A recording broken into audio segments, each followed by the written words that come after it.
Hindi lang basta litrato ni Pope Francis na nakuna ng ilan nating kababayan, ang ilan nakapag-selfie pa kasama ang People's Pope.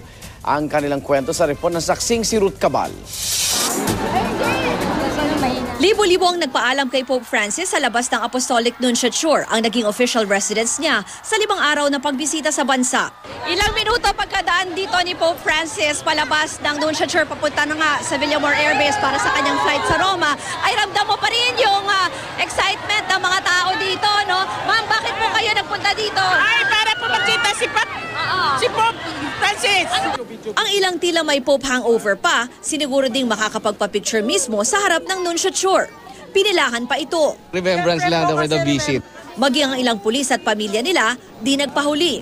Ang grupong ito na isang linggong nagbantay sa Nunciature, galing pa daw ng PNP Baguio. Wala po yung mga pagod namin. Pero wala na marahil, masuswerte pa sa 16 anyos na si Trisha Farnacio, na siyang unang nakapag-selfie kasama si Pope Francis at kaibigang si Yana Apolinario. Isa si Trisha sa sumalubong sa Santo Papa sa Villamor Air Base nang dumating ito Sabado ng hapon mula Tacloban. May nephrotic syndrome si Trisha o di gumagana ng maayos ang kanyang kidney. 2 buwan siyang nasa ospital matapos lumambot ang ulo at mamaga ang halos buong katawan. Sa videong ito makikitang binasbasa ni Pope si Trisha at nung paalis na ang Santo Papa,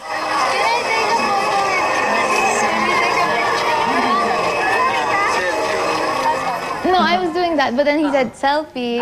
okay. I think he likes selfies. I feel very blessed and thankful for what happened.